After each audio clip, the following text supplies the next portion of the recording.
तो third question जो है इसका हम एकदम शॉर्ट मेथड आपको बता रहे हैं। कुछ ट्रिकी क्वेश्चन होते हैं, वैसा ही है ये। तो यदि क्वेश्चन पेपर में आपके इस तरह का क्वेश्चन या फिर यही क्वेश्चन 1 नंबर में आता है तो आप कंफर्म मान लीजिए कि इसमें हमें कैलकुलेशन करने की नीड नहीं है। जैसे कि हमने फर्स्ट और सेकंड पार्ट में किया था कि पहले हमने x y को इधर भेजा, फिर x की वैल्यू हमने यहाँ पर पुट की, ठीक है, तो x फाइंड हुआ। फिर उस x को हमने फिर फर्स्ट इक्वेशन में या किसी तीन बनेंगी, तीनों में से किसी में भी पुट किया तो y आ गया। ऐसा ही कुछ किया था, तो ये करने की नीड नहीं पड़ेगी। तो दोनों तरह से हम समझते हैं इसको, सबसे पहले शॉर्ट में और फिर जैसा हमने किया है वैसा इसको हम समझेंगे। तो सबसे पहले शॉर्ट में कि इसमें क्या देखना है ऐसा कि दिखते ही हम इसको सीधे क्या लिख दें, आंसर लिख दें। तो देखिए इसको, तो 3.2 में या 1 में हमने कुछ ऐसा किया था, a1/a2, b1/b2 और c1/c2 कुछ ऐसा आया था। और इसके बहुत सॉल्यूशन आते थे, हम लिख देते थे मेनी सॉल्यूशन। तो एक बार इसको चेक कर लेते हैं। तो a1/a2 कैंसिल होकर के कितना आएगा, 1/3, अर्थात ये क्या है आपका a1/a2। अब b1 b2 फाइंड करते हैं तो -1 -3, माइनस माइनस कैंसिल करेंगे आप तो ये भी 1/3 आ गया। और c1/c2 करके देखिए आप कितना आ रहा है।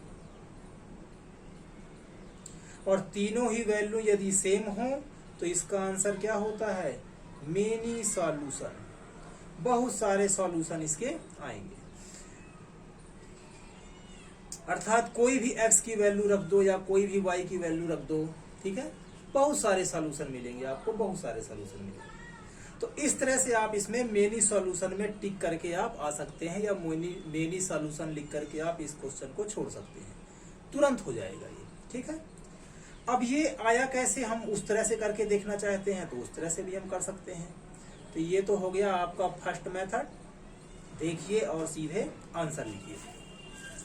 अब करके देखते हैं जैसे हमने क्वेश्चन नंबर 1 और क्वेश्चन नंबर 2 को किया था। तो हम क्या करते हैं, पहले इक्वेशन पे आते हैं, इसको मान लेते हैं कि ये फर्स्ट इक्वेशन है और इसको मान लेते हैं कि ये सेकेंड इक्वेशन है। तो फ्रॉम फर्स्ट इक्वेशन शॉर्ट में कर देते हैं इसको, आप लिख सकते हो जैसे क्वेश्चन नंबर 1 2 में लिखा था, फर्स्ट सेकेंड पार्ट में लिखा था, वही आप लिख देना है। क्या लिखना है आपको, फ्रॉम इक्वेशन फर्स्ट। तो फर्स्ट इक्वेशन से देखिए 3x y माइनस का है, इधर आ जाएगा तो किसमें हो जाएगा, प्लस में। तो x की वैल्यू आ जाएगी आपकी 3 + y, और ये 3 कहाँ पहुंच जाएगा, नीचे, क्योंकि मल्टीप्लाई में है, तो इधर आके हो जाएगा डिवाइड। अब इस x की वैल्यू को हमें कहाँ पुट करना होता है, इक्वेशन नंबर सेकेंड में। तो आप लिखोगे put value of x, put this value of x in equation number second. तो पुट कर देते हैं यहाँ पर। तो x को हटा करके लिखते हैं हम ये वैल्यू, और बाकी सब कुछ रहेगा इसमें से। तो 3 से कैंसिल 3 आएगा, ठीक है, इसको कैंसिल कर सकते हैं। क्यों, क्योंकि 9 और 3 मल्टीप्लाई डिवाइड में है, इसलिए इसको कैंसिल कर सकते हैं। तो ये 3 है, इधर आ गया 3 + y माइनस का 3y, 3 3 9, 3y और ये 9। देख सकते हैं 3y ही कैंसिल हो गया और आंसर आ गया हमारा 9 = 9। 9 सच में 9 के ही इक्वल होता है, अर्थात ये एकदम राइट है। और y हो गया इससे एलिमिनेट, गायब हो गया, y इसमें है ही नहीं।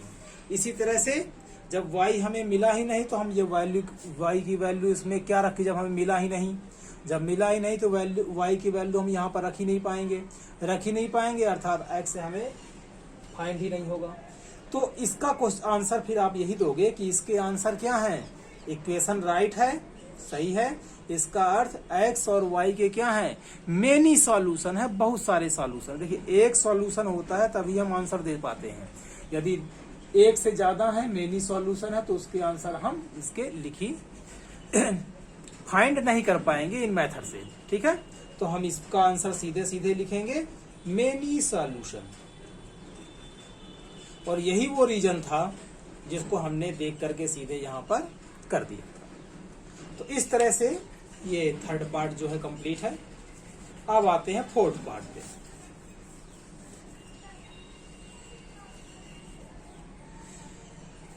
फोर्थ पार्ट में भी कुछ पॉइंट वगैरह आपको दिख रहे हैं। तो एक मेथड तो आपका यही है कि इन पॉइंट को लेकर के आप क्वेश्चन को सॉल्व करें, पर पॉइंट में करना स्टूडेंट्स के लिए थोड़ा सा कठिन हो जाता है, पॉइंट से भागते हैं बच्चे। तो हम कुछ ऐसा इसमें करेंगे कि इसमें पॉइंट ना रहें, या फिर पॉइंट रहें भी तो कम से कम रहें। तो कैसे करेंगे देखिए।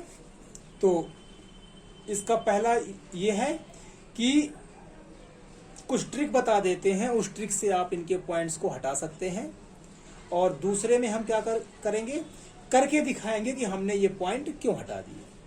तो देखिए, जो ज़्यादा इसमें परिश्रम नहीं करना चाहते हैं उनके लिए एक चीज़ बता देता हूं मैं कि आप गिन लीजिए कि पॉइंट के बाद नंबर कितने लिखे हुए हैं, डिजिट कितनी लिखी हुई है। तो देखिए, इसमें पॉइंट के बाद एक ही डिजिट है। देखिए, एक्स वाई नहीं गिनना है, सिर्फ नंबर, ओनली नंबर को देखना है। तो पॉइंट के बाद देखिए एक डिजिट है, इसमें भी पॉइंट के बाद एक डिजिट है, इसमें भी पॉइंट के बाद एक डिजिट है। यदि ऐसा आपको कहीं दिख जाए तो इस इक्वेशन को आप सीधे पॉइंट हटा करके लिख देंगे। देखिए, 0.2 का मतलब क्या हुआ, 2 ही हुआ। 0.3 का मतलब क्या हुआ, 3 हुआ। और 1.3 पॉइंट हटा दिया तो कितना आ गया, 13। तो पहली इक्वेशन को हम ये इक्वेशन लिख देंगे। इसी तरह से सेकंड को चेक करते हैं। पॉइंट के बाद एक डिजिट, पॉइंट के बाद एक डिजिट, पॉइंट के बाद एक डिजिट। तो इसके भी सारे पॉइंट हमें हटा देने हैं। तो ये 0.4 हो गया आपका 4, 0.5 हो गया आपका 5, और 2.3 हो गया आपका 23। क्यों आया अभी हम यहाँ पर डिस्कस करेंगे। तो जो ज्यादा स्ट्रगल नहीं करना चाहते हैं वो डायरेक्ट अपनी इक्वेशंस को ये बना सकते हैं, और इस इक्वेशंस को वैसे ही सॉल्व करना है जैसे हमने इसको और बाकी दो किए थे, अभी करेंगे। अब जिसके दिमाग में ये क्वेश्चन है कि ये क्यों हट गए, उनके लिए बात कर लेते हैं। तो हम स्टार्ट करते हैं क्वेश्चन इक्वेशन नंबर फर्स्ट से। तो 0.2x, 0.3y, 1.3। अब देखिए, LHS और RHS लेफ्ट साइड में और राइट साइड में हम किसी भी इक्वेशन में यदि अपनी तरफ से कोई नंबर लेते हैं और उसका मल्टीप्लाई कर देते हैं तो ये इक्वेशन बदलती नहीं है। जैसे पॉइंट के बाद देखते हैं एक डिजिट है, तो एक डिजिट कहीं भी हो तो उसको हटाने के लिए हम क्या कर देते हैं, 10 से मल्टीप्लाई। तो इस इक्वेशन में हमने कर दिया 10 से मल्टीप्लाई, तो मल्टीप्लाई बाई 10। तो इसमें 10 से मल्टीप्लाई करेंगे तो 0.2 का 10 से आप मल्टीप्लाई करोगे तो 2 ही आंसर आएगा। आप मल्टीप्लाई करके देख सकते हो। या फिर आपने कुछ ऐसा भी पढ़ा होगा कि एक 0 है तो पॉइंट एक नंबर इधर शिफ्ट हो जाएगा, अर्थात जो पॉइंट है वो कहाँ पहुंच जाएगा, 2 के बाद। और 2 के बाद पहुंचते ही लास्ट में पॉइंट हो तो लिखते नहीं है, तो ये क्या हो गया 0.2। 0 लगाते नहीं है तो ये क्या हो गया 2। तो ये क्या बन गया आपका 10 से मल्टीप्लाई करते ही 2, x का x। 0.3 में 10 से मल्टीप्लाई करेंगे तो ये भी कितना हो जाएगा आपका 3। और 1.3 में 10 से मल्टीप्लाई करेंगे तो ये हो जाएगा आपका 30। या तो आप मल्टीप्लाई कर लीजिए, नहीं तो कॉन्सेप्ट समझ लीजिए। यदि एक 0 लगा हुआ है, एक 0 लगा हुआ है तो पॉइंट एक नंबर के बाद शिफ्ट हो जाता है, और यदि 2 0 लगे हुए हैं तो पॉइंट हो जाएगा आपका 2 नंबर के बाद शिफ्ट। जैसे पॉइंट के बाद ये पॉइंट कहाँ था, यहाँ पर 2 नंबर का मतलब एक तो ये ही है और दूसरा ये, अर्थात अब कितना हो जाएगा आपका 130। यहीं पर यदि 3 0 वाला होता 1000 तो पॉइंट यहां पर था, यहां से गिनना शुरू कीजिए। 3 0 है, 3 के बाद शिफ्ट होगा तो 1 2 3, कितना आंसर हो जाता है आपका 1300। और या फिर आप मल्टीप्लाई कर लीजिए। इसी तरह से हमने इक्वेशन नंबर 2 में भी 10 से क्या कर दिया, मल्टीप्लाई। तो ये हो गया 4x, ये हो गया 5y और ये हो गया 23। आपको बात समझ में आ गई होगी कि कैसे ये जो है तो इस इक्वेशन से ये इक्वेशन बन गई। ठीक, एक तीसरे टाइप से भी आप समझ सकते हो इसको। चलिए 10 से हटा देते हैं। इस तरह से भी आप इसको समझ सकते हो, कैसे कि यदि किसी नंबर का पॉइंट हटाना हो तो हम इस नंबर को 2/10 लिखेंगे। 0.2 का मतलब क्या होता है, इसका अर्थ क्या है 0.2 का, 2/10। 2/10 को ही तो 0.2 लिखते हैं।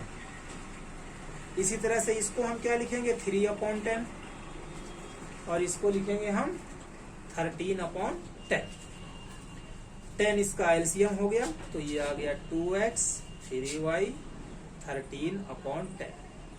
10 से 10 कैंसिल, फिर से देखिए 2x 3y 13, 2x 3y 13। तो इस तरह से आप समझ सकते हो कि इस क्वेश्चन को, इस इक्वेशन को हम किस तरह से बदल सकते हैं। तो फाइनली हमको ये समझ में आ गया कि ये दोनों इक्वेशन को हम इस तरह से लिख सकते हैं। अब हमें x और y की वैल्यू फाइंड करनी है, तो फाइंड करते हैं। तो हम स्टार्ट करते हैं। तो इसको मान लेते हैं हम फर्स्ट इक्वेशन और इसको मान लेते हैं हम सेकेंड इक्वेशन। स्टार्ट करते हैं फर्स्ट इक्वेशन से। तो फ्रॉम इक्वेशन फर्स्ट, तो फर्स्ट इक्वेशन लिखी हुई है हमारी, पिछला काम वही। एक को इधर करेंगे तो प्लस का 3y है, इधर आएगा तो माइनस का 3y। हमें x चाहिए, तो हमें इसको इस तरह से लिखना पड़ेगा। तो मल्टीप्लाई में है तो कहाँ आ जाएगा, डिवाइड। अब इस x की वैल्यू को हमें इक्वेशन नंबर सेकेंड में पुट करनी है। तो हम लिखेंगे पुट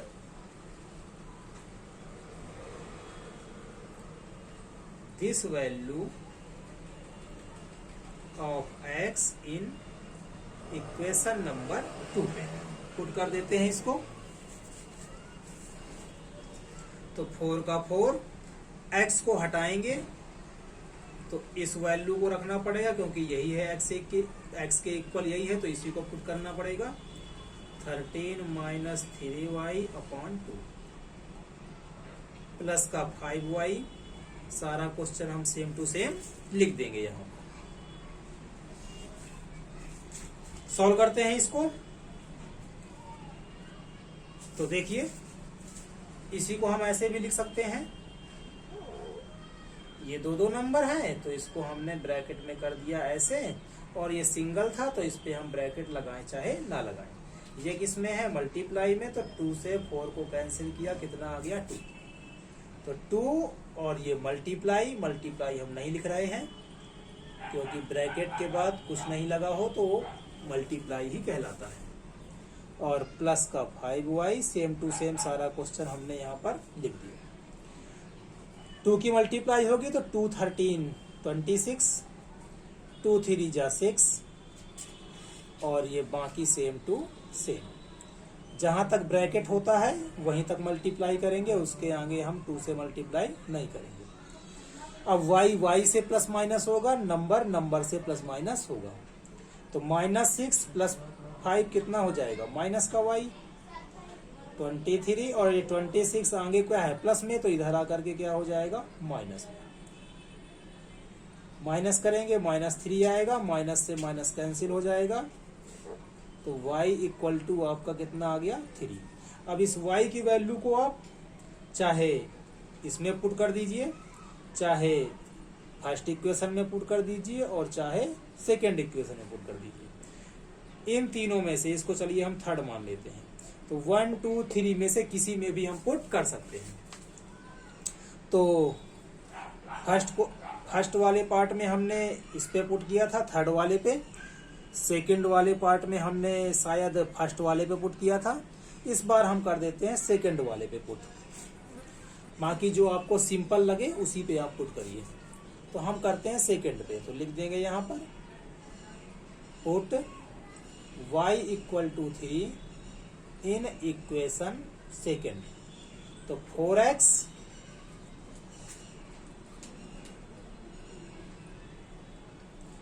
प्लस 5y, तो y को हटा करके हमने 3 पुट कर दिया और इक्वल टू लिख दिया हमने 23। सॉल्व करेंगे इसको तो 4x 5 3 जा 15 और 15 किस में प्लस में, इधर आएगा तो किस में हो जाएगा माइनस में। तो 4x इक्वल टू माइनस कर देते हैं इसको, 23 में 15 माइनस करेंगे कितना आएगा 8, तो x इक्वल टू आ गया 8/4, कैंसिल करेंगे इनको तो आ जाएगा 4 2 जा 8। तो x की भी वैल्यू आ गई और y की भी वैल्यू हमें पता चल गया। यही इसके क्या है आंसर है।